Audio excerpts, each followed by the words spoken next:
जय हिंद दोस्तों। जीएसटी की डर आपको ख़त्म कर देने वाला हूँ इस वीडियो में। हम लोग यहाँ पर जीएसटी के बारे में समझेंगे। जीएसटी कैसे लगता है, कितने प्रकार की जीएसटी है, हमें जीएसटी कैसे देना होगा और क्यों देना होगा, सब कुछ समझेंगे। जीएसटी जब तक आप समझेंगे नहीं तब तक लेना और देना ये दूर की बात है। जीएसटी समझ जाओगे, आपके मन में कोई भी डर इसको लेकर नहीं रहेगा। तो आपको यहाँ पर आज जीएसटी के संबंध में संपूर्ण मैटर, जीएसटी क्या होता है, कैसे होता है, जीएसटी हमको लेनी चाहिए कि नहीं लेनी चाहिए, जीएसटी से लाभ क्या है, नुकसान क्या है, जीएसटी के प्रकार क्या है, तो सब कुछ हम लोग समझने वाले हैं। तो चलिए मित्रों, हम लोग शुरुआत करते हैं जीएसटी की। जीएसटी, अभी हम लोग जीएसटी पर बाद में आते हैं, बात करते हैं कर की। देखो मित्रों, टैक्स जो होता है, प्रत्येक देश का अधिकार होता है टैक्स लेना, क्योंकि टैक्स ही बहुत बड़ा आय का स्रोत होता है प्रत्येक देश का। इसलिए टैक्स लेना प्रत्येक देश का अधिकार है। और जो भी लोग टैक्स के दायरे में आते हैं, सभी लोगों को टैक्स देना चाहिए। इसी से ही आपके देश का विकास होगा। जब आपके देश का विकास होगा तो आपका विकास होगा। अगर आप टैक्स की एरिया में आते हैं तो आप टैक्स दीजिए। तो मित्रों, टैक्स जो होता है वह दो टाइप्स से लिया जाता था। एक तो डायरेक्ट टैक्स और दूसरा इनडायरेक्ट टैक्स। डायरेक्ट टैक्स एक ऐसा टैक्स होता है जो सीधे सीधे लिया जाता है।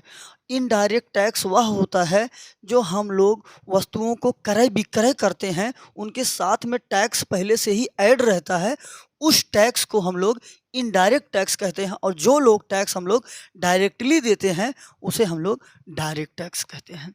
ये इनडायरेक्ट टैक्स क्रय विक्रय पर होता है, जैसे इनकम टैक्स, कारपोरेशन टैक्स। निगम कर बहुत बड़ा कर है, बहुत बहुत अधिक आय होता है इससे। Property tax, gift tax, wealth tax, ये सब कैसे टैक्स हैं? डायरेक्ट टैक्स हैं। Indirect tax, custom duty, excise duty, service tax, sales tax, VAT, ये मित्रों इनडायरेक्ट टैक्स हैं। वैट इनमें से बहुत ही ज़्यादा इम्पॉर्टेंट था। ध्यान रखिएगा, इसका फुल फॉर्म कभी कभी होता है वैल्यू एडेड टैक्स, इसको कहते हैं वैल्यू एडेड टैक्स। तो मित्रों, भारत सरकार ने ये किया है, जितने अप्रत्यक्ष कर थे, इनडायरेक्ट कर थे, उन सभी इन अप्रत्यक्ष करों को मिलाकर एक कर दिया गया, जिसे हम लोग बोलते हैं जीएसटी।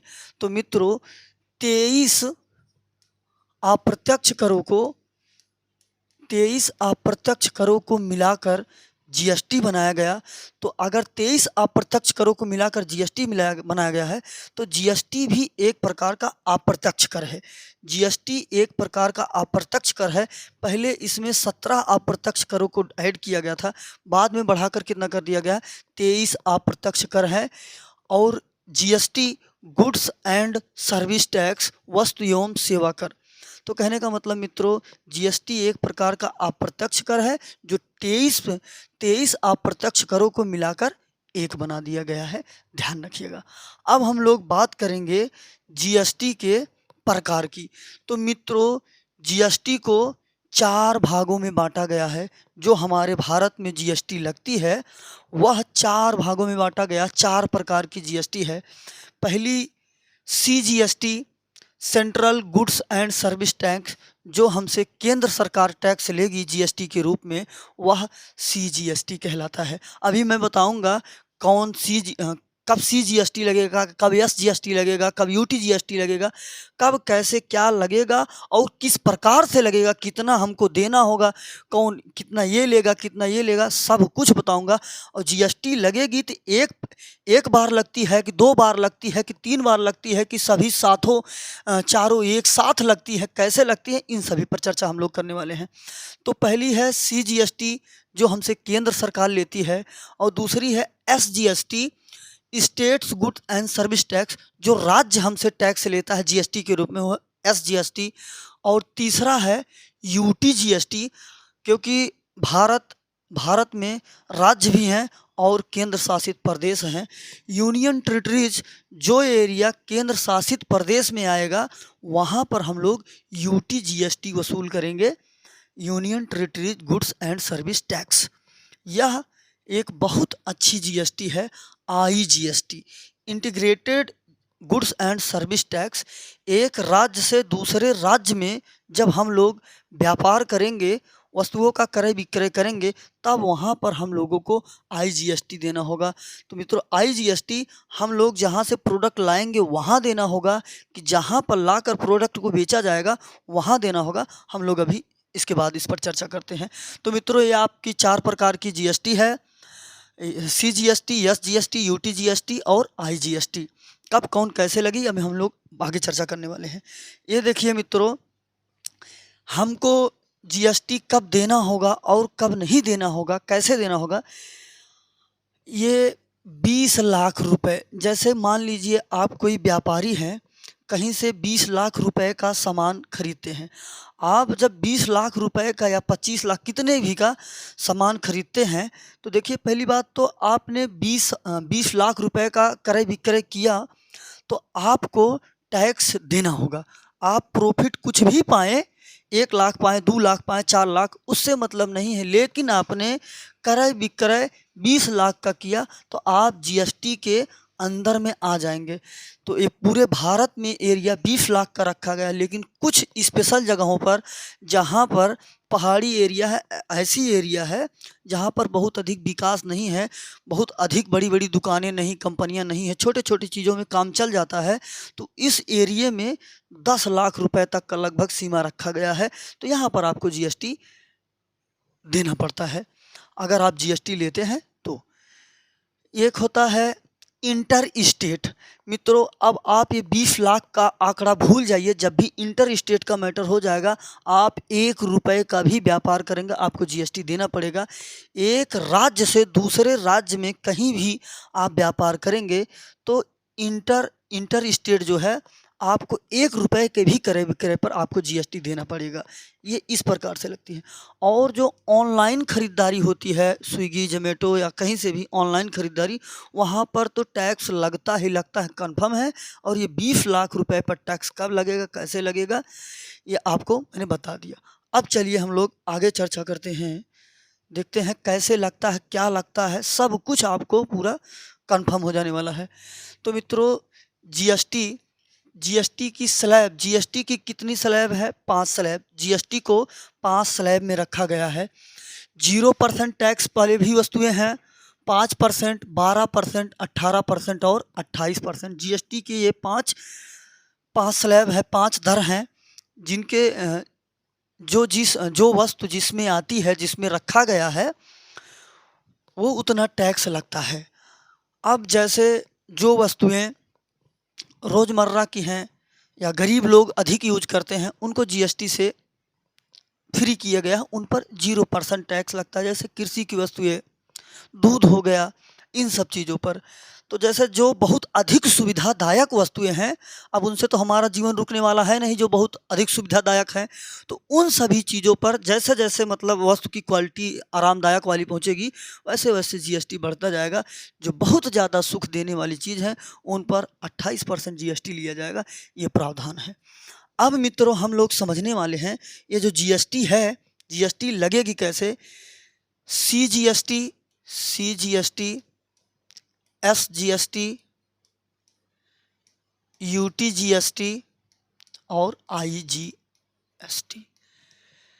मित्रों, मान लीजिए कि कोई भी सामान है, वह उत्तर प्रदेश में बना। जैसे मान लो यहाँ पर बिस्किट बनता है, बिस्कुट बनता है, तो उत्तर प्रदेश में कोई बिस्कुट बना या कोई भी वस्तु हो, अगर आप किसी भी राज्य में, जैसे कि उत्तर प्रदेश राज्य में बिस्किट बनकर तैयार हुआ, तो उत्तर प्रदेश जो है, ये तो आता है आपके भारत में ही, मतलब कि केंद्र के अंदर आता है। अब ये जितना एरिया दिख रहा है, 28 राज्य और 8 के 8 केंद्र शासित प्रदेश, ये सभी भारत के अंदर आते हैं, मतलब अपने स्टेट, जितने स्टेट है सभी भारत के हिस्से हैं।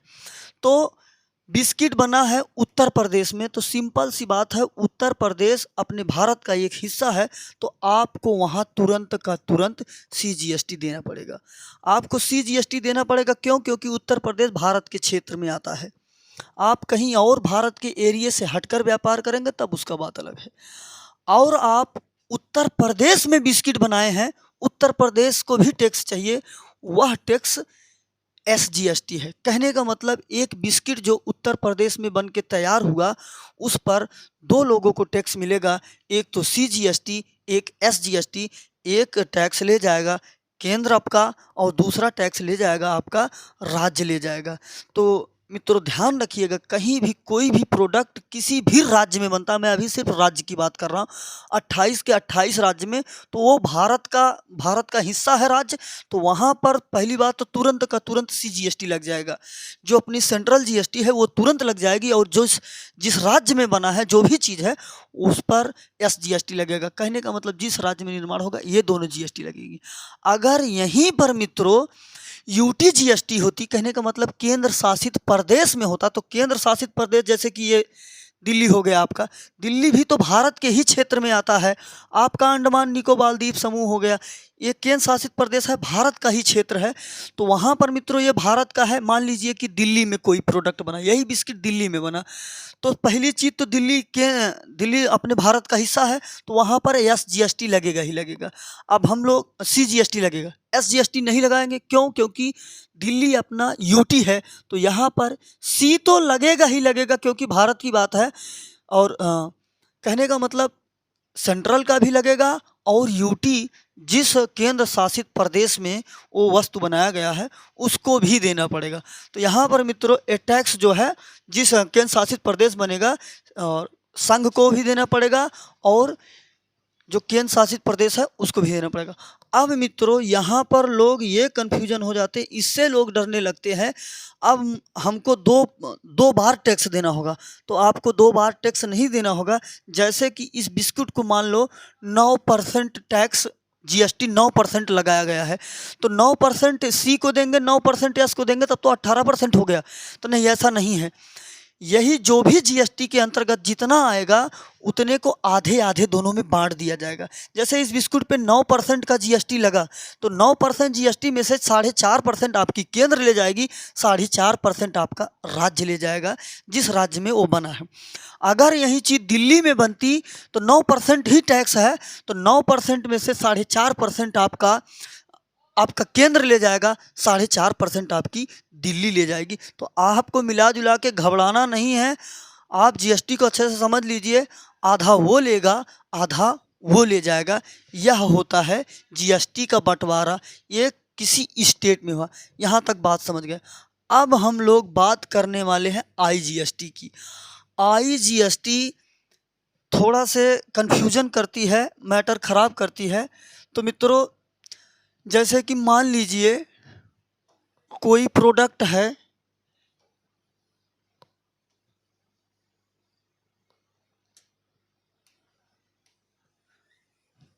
मान लीजिए कि कोई प्रोडक्ट है, वह प्रोडक्ट जो है महाराष्ट्र में बना। कोई प्रोडक्ट महाराष्ट्र में बना और वह महाराष्ट्र में बनने के बाद बिकने के लिए मध्य प्रदेश में आ गया। महाराष्ट्र में बनने के बाद वो बिकने के लिए कहाँ आ गया? मध्य प्रदेश में आएगा। जैसे ही एक राज्य से दूसरे राज्य में व्यापार होगा तो आपको तब वहाँ पर IGST देना होगा। IGST कैसे देना होगा, ध्यान से देखिए। पहली बात तो वो प्रोडक्ट कहाँ बना? वो प्रोडक्ट बना महाराष्ट्र में।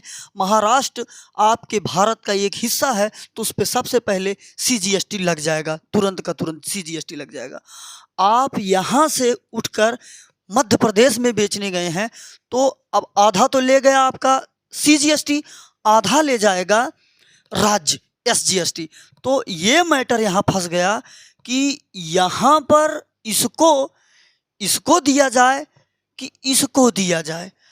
अब दोनों को भी प्रॉब्लम होगी। ये कहेगा हमको चाहिए क्योंकि मैंने प्रोडक्ट बनाएगा, ये कहेगा हमें चाहिए क्योंकि मैं प्रोडक्ट बेच रहा हूँ। यहाँ पर प्रॉब्लम हो गई। सरकार ने कहा किसी को नहीं दिया जाएगा।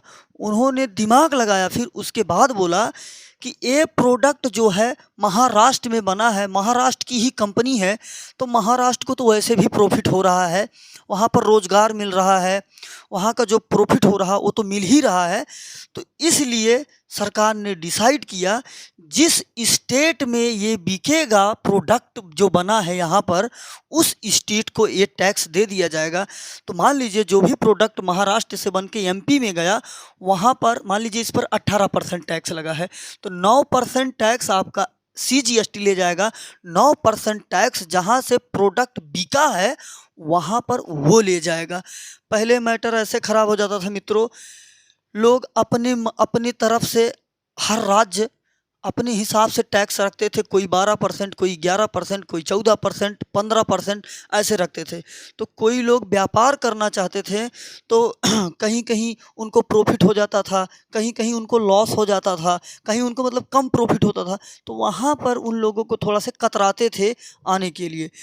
तो मित्रों, ये समानता आ जाए ताकि सभी लोग हमारे यहाँ व्यापार कर सकें, कंपनियां लाग सकें, हम लोगों के यहाँ इन्वेस्ट कर सकें, इसके लिए जीएसटी लाया गया ताकि सभी जगह कर समान हो, इसलिए जीएसटी लाया गया। जीएसटी बहुत ही परफेक्ट टैक्स का एक रूल है अप्रत्यक्ष करों को वसूलने का, जिससे समानता आएगी, व्यापार को बढ़ावा मिलेगा, देश का विकास होगा। तो मित्रों, IGST इसको कहते हैं अंतर्राज्यीय जीएसटी। कहने का मतलब एक राज्य से दूसरे राज्य में जब भी आप लोग प्रोडक्ट का क्रय विक्रय करेंगे तब IGST देना होगा। एक बार आपको फिर से मैं समझा देता हूँ, जब भी कोई प्रोडक्ट किसी स्टेट में बनेगा तो वहाँ पर दो GST लगेगी, एक तो CGST, एक SGST, आधा आधा ले जाएंगे ये लोग।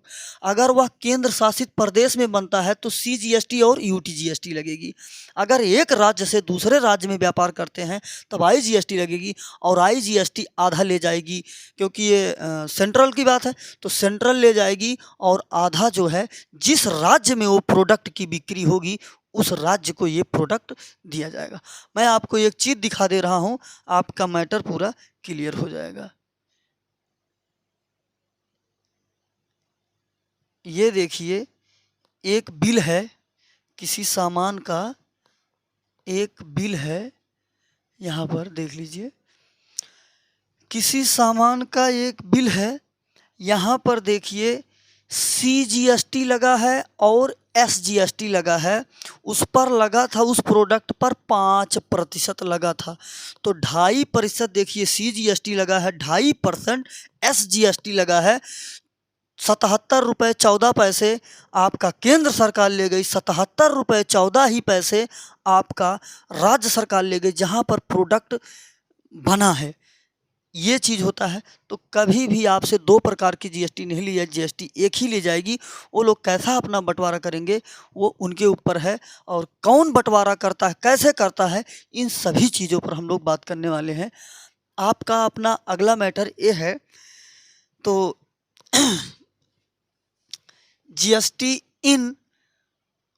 GST आइडेंटिफिकेशन नंबर, जो हम लोग GST जब भी लेते हैं तो हमको एक आइडेंटिफिकेशन नंबर मिलता है, वही पूरे GST का मैटर होता है। उसी से सब कुछ पहचान किया जाएगा, कहाँ हमारा कंपनी है, क्या है, कैसे है, उससे सारा मैटर हम लोगों को मिल जाएगा। तो चलिए हम लोग देखते हैं GST का ये जो आइडेंटिफिकेशन नंबर है।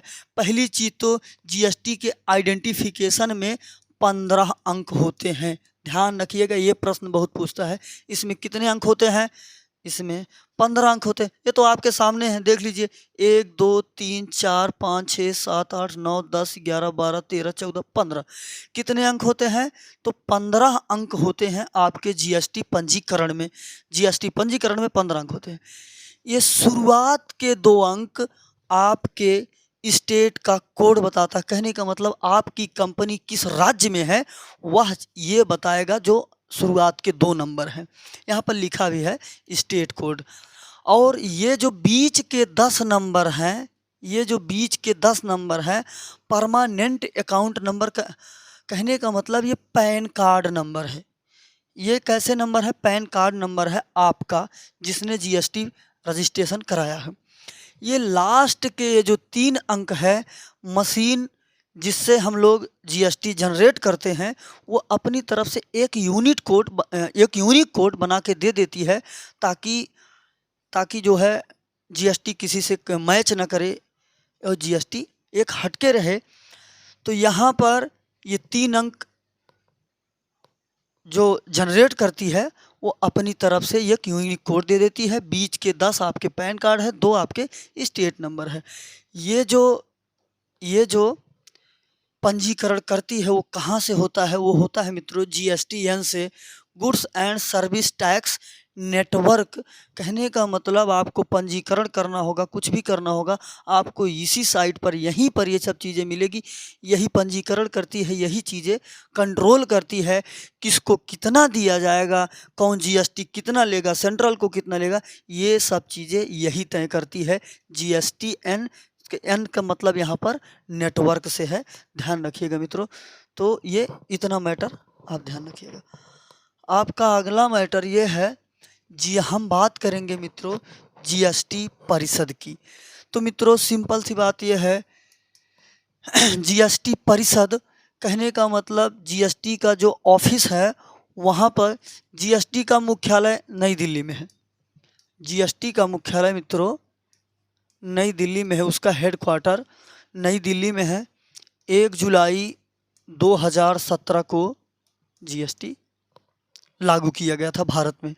तो जीएसटी परिषद मित्रों, जीएसटी परिषद में कुल 33 सदस्य होते हैं। बहुत इंपॉर्टेंट बात ध्यान रखिएगा इसको। जीएसटी परिषद में 33 मेंबर होते हैं। उसमें से एक मेंबर जो वित्त मंत्री होता है, वित्त मंत्री, भारत सरकार का जो वित्त मंत्री होता है वह मित्रों अध्यक्ष होता है। वह मित्रों अध्यक्ष होता है। आपके जीएसटी परिषद का अध्यक्ष होता है वित्त मंत्री। निर्मला सीतारमण अध्यक्ष हैं क्योंकि वही वित्त मंत्री हैं। और एक सदस्य यह होता है, प्रत्येक राज्य का, कहने का मतलब ये वित्त मंत्रालय का, जितने भी मंत्रालय हैं सभी मंत्रालय का एक राज्य मंत्री होता है। तो वित्त मंत्रालय का राज्य मंत्री जो भी होगा वह इसमें शामिल रहेगा और वह उपाध्यक्ष होता है। जीएसटी परिषद का वह उपाध्यक्ष होता है, ध्यान रखिएगा मित्रों। और ये अध्यक्ष हो गए, ये आपके उपाध्यक्ष हो गए। आपके राज्य में, आपके भारत में 28 राज्य हैं, तो ये 28 राज्य हैं। आपको 28 राज्यों में से जिस राज्य का जो भी वित्त मंत्री है वह इसका सदस्य होता है। प्रत्येक राज्य का वित्त मंत्री इसका सदस्य होता है। 28 राज्य हैं, 28 वित्त मंत्री, 28 2 30 हो गए। और 3 मित्रों केंद्र शासित प्रदेशों के जो वित्त मंत्री हैं उनको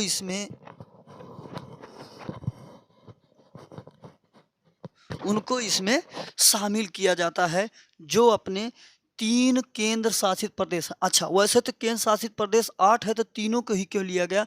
क्योंकि इन तीनों में मित्रों लोकसभा का चुनाव कराया जाता है। यहाँ की जनसंख्या काफ़ी है, इसीलिए जैसे वो 3 स्टेट हैं आपके, दिल्ली हो गया, जम्मू एंड कश्मीर हो गया, आपका पांडिचेरी हो गया।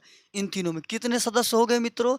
28 2 30 3 33 सदस्य हो गए। जीएसटी परिषद आपका अनुच्छेद नंबर 279A में है, ध्यान रखिएगा।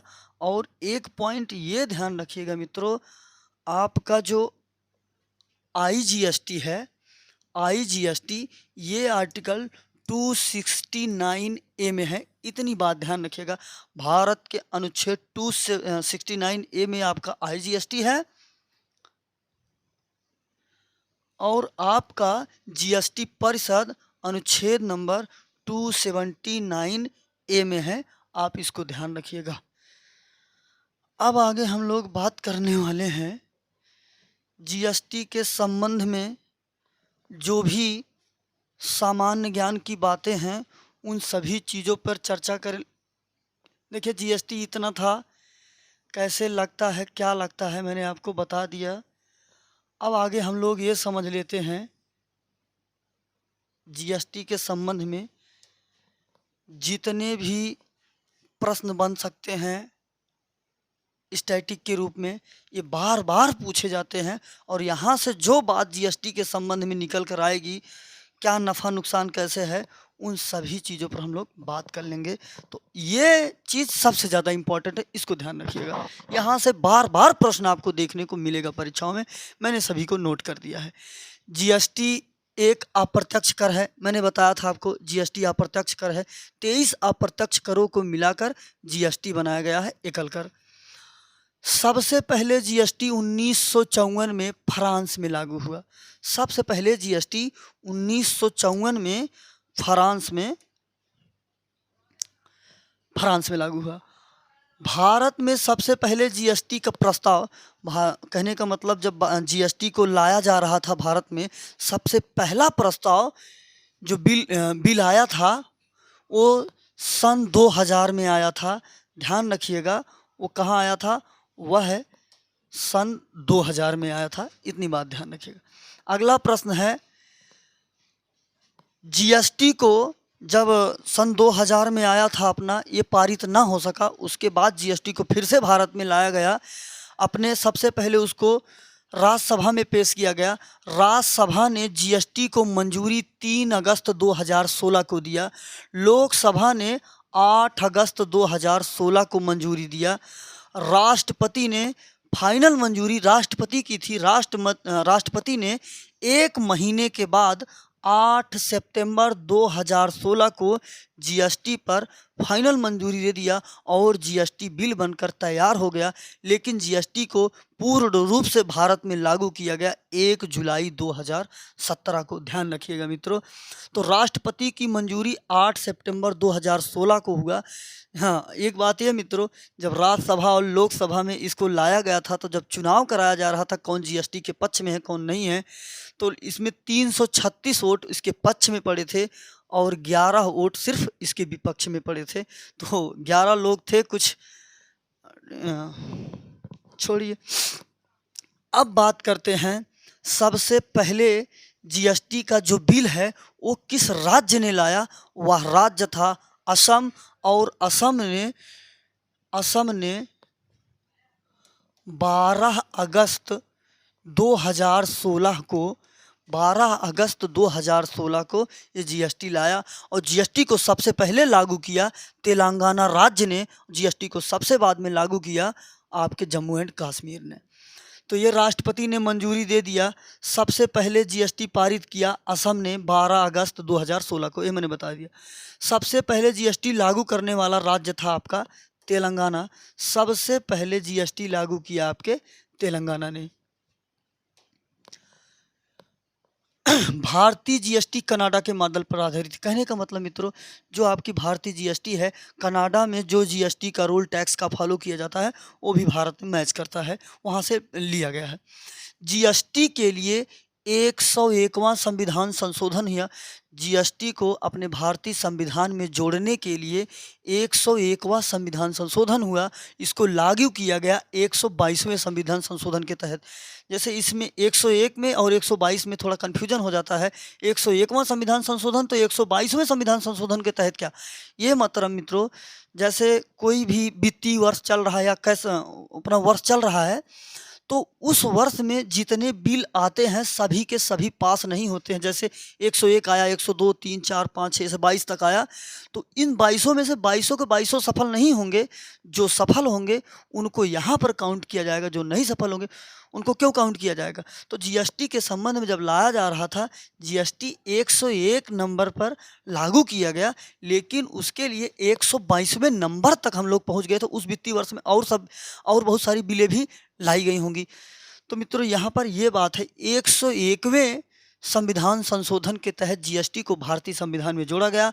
संविधान संशोधन अनुच्छेद 368 के तहत होता है, ध्यान रखिएगा मित्रों। अगला प्रश्न ये पूछता है, और एक प्रश्न है, जीएसटी के लिए संविधान संशोधन 101वां किया गया, तो उसको किसी न किसी अनुच्छेद में जोड़ा जाएगा। अभी मैंने बताया था, इसको 279A, जीएसटी को 269A में ऐड किया गया है। जीएसटी की जो समिति, जीएसटी को बनाने के लिए जो समिति बनी थी, उस समिति का नाम क्या है। कहने का मतलब जीएसटी के निर्माण की जो सुझाव दिया जिस समिति ने, उसका नाम था विजय केलकर टास्क फोर्स। सर्वप्रथम जीएसटी बिल का प्रारूप तैयार करने वाली समिति के अध्यक्ष असीम दास गुप्ता थे। ध्यान रखिएगा, जो जीएसटी बिल का प्रारूप कैसे होगा उसका अध्यक्ष जो थे वो असीम दास गुप्ता थे, सबसे पहले वाले। अपना अगला प्रश्न है, जीएसटी की चोरी करने पर मित्रों 5 साल का सजा का प्रावधान है, तो जीएसटी चोरी नहीं करना चाहिए। जीएसटीएन से जुड़ी कंपनियां, कहने का मतलब जीएसटी नेटवर्क से जुड़ी कंपनियां हैं। एक तो इंफोसिस है आपकी, दूसरी विप्रो है। जीएसटी सबसे बाद लागू किया जम्मू कश्मीर ने, मैंने पहले बताया था, ये भी बताया है। जीएसटी परिषद 279A में है। जीएसटी लागू करने वाला भारत 161वें नंबर का देश था। ध्यान रखिएगा, भारत में जीएसटी लागू हुआ 161वें नंबर का था। आपको एक प्रश्न मैंने नहीं बताया कि जीएसटी आउटपुट और इनपुट के बारे में। तो मित्रों जीएसटी एक होता है जीएसटीआर, एक होता है जीएसटी और। इस इनपुट आउटपुट में ध्यान दीजिएगा, नहीं थोड़ा सा मिस्टेक हो जाएगा। जैसे मान लीजिए मार्केट से आपने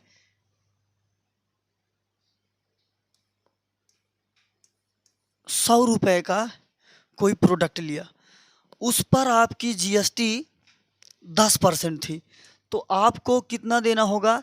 110 रुपये देना होगा। जीएसटी के रूप में आपने कितने दिए? 10 रुपये दिए। अब आप इस सामान को मान लीजिए कहीं से खरीद कर लाए हैं, आप कहीं से इसको खरीद के लाए हैं, कितने में? 110 रुपये में। 100 रुपये उसकी लागत मूल्य थी, 10 रुपये हमने जीएसटी दिया है। अब हम लोग इस प्रोडक्ट को बेचेंगे तो हमको प्रॉफिट भी तो चाहिए। मान लीजिए 100 का था, हम लोग इसको 120 रुपये में बेचेंगे। 120 रुपये में बेचेंगे, ये हम लोगों ने 20 रुपये अपनी तरफ से बढ़ाया, अंकित मूल्य किया, क्योंकि मुझे प्रॉफिट चाहिए। और अब मैं जिस कस्टमर के बेचूंगा उसको 120 का 10% जीएसटी भी लूँगा, उससे भी मैं जीएसटी लूँगा।